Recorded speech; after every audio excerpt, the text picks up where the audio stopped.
بسم اللہ الرحمن الرحیم الحمدللہ والصلاة والسلام علی رسول اللہ محمد ابن عبداللہ رب اشرح صدری واحلل عقدۃ من لسانی یفقہوا قولی۔ آج کے درس کا موضوع الاصول ہے۔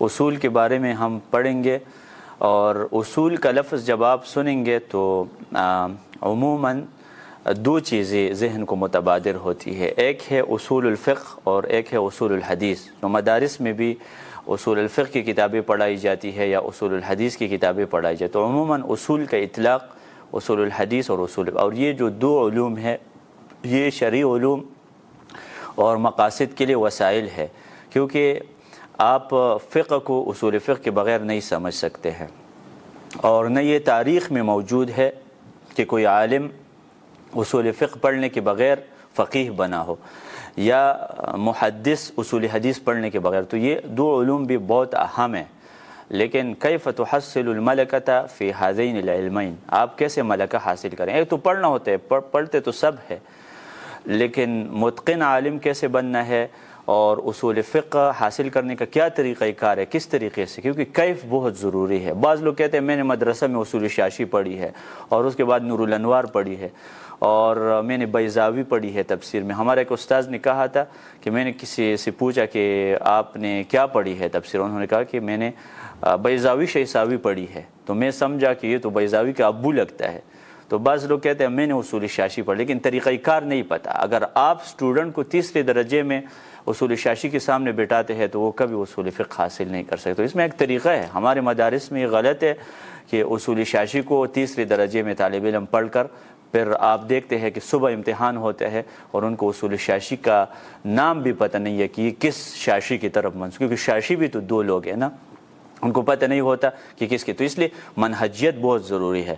تو سب سے پہلے میں اصول فقہ کے بارے میں بات کروں گا، اس کے بعد ہم اصول حدیث کی طرف آتے ہیں۔ اصول فقہ کا یہ جو علم ہے کتابوں کی شکل میں تو بعد میں آئی ہے، لیکن نبی صلی اللہ علیہ وسلم کے زمانے میں بھی اصول فقہ کا علم موجود تھا۔ عبد الکریم نملہ رحمہ اللہ جو اس دور کے دکتور عالم ہے، انہوں نے کتابیں لکھی ہے اصول فقہ کے حوالے سے، جیسے اتحاف ذوی البصائر کے نام سے ان کی کتاب ہے، اور اصول فقہ المقارن کے نام سے بھی ان کی کتاب ہے۔ انہوں نے کئی مثالیں ذکر کی ہے کہ نبی صلی اللہ علیہ وسلم بھی اصول فقہ کے قواعد استعمال کرتا تھا۔ جیسے مثلا ہم کہتے ہیں کہ الفاظ عموم کون سے ہیں، من ہے، الذی ہے، بہت سارے الفاظ ہیں جو عموم کے اوپر دلالت کرتے ہیں۔ تخصیص عام، یعنی کبھی ایک لفظ قرآن حدیث میں عام ہوتا ہے، پھر اللہ سبحانہ و تعالیٰ اس عام کے کچھ افراد خارج کرتے ہیں، تو یہ رسول اللہ صلی اللہ علیہ وسلم، جیسے نبی صلی اللہ علیہ وسلم نے فرمایا ہے احلت لنا میتتان۔ یہ کیوں کہا پیغمبر صلی اللہ علیہ وسلم نے کہ احلت لنا میتتان؟ نبی صلی اللہ علیہ وسلم یہ بتانا چاہتے ہیں کہ قرآن مجید میں جو المیتہ کا لفظ ہے، حرمت علیکم المیتہ، تمہارے اوپر المیتہ حرام ہے، اس میں الف لام استغراق کے لیے ہے۔ اور اصول فقہ کے علماء بھی آپ کو یہ بتاتے ہیں کہ المیتہ یہ شامل ہے ہر مردار کو، یعنی ہر وہ جانور جو ذبح کے بغیر مر جائے۔ ابھی سمک، مچھلی بھی ذبح کے بغیر مر جاتی لیکن وہ حلال ہے، تو اس لیے نبی صلی اللہ علیہ وسلم نے تخصیص کیا اور کہا احلت لنا میتتان۔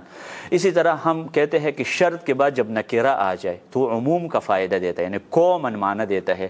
جیسے آپ قرآن مجید میں ہے کہ لا تشرک باللہ شیئا، شیئا کا مطلب ہے کوئی بھی شریک آپ اللہ کے ساتھ، احدن، کوئی بھی۔ تو نکرہ جب آ جائے تو عموم کا فائدہ دیتے ہیں، تمام افراد کو شامل ہوتا ہے۔ یہ والا قاعدہ نبی صلی اللہ علیہ وسلم نے اپنے حدیث میں استعمال کیا کہ جب نکرہ شرط کے بعد آ جائے تو عموم کا فائدہ دیتا ہے۔ پیغمبر صلی اللہ علیہ وسلم سے پوچھا گیا کہ گدھے کے بارے میں، اگر ہم گدھوں کے ساتھ احسان کرتے ہیں تو اس میں قرآن مجید کی کوئی آیات تو نازل نہیں ہوئے، تو نبی صلی اللہ علیہ وسلم نے عموم سے استدلال کیا اور کہا کہ فَمَن يَعْمَلْ مِثْقَالَ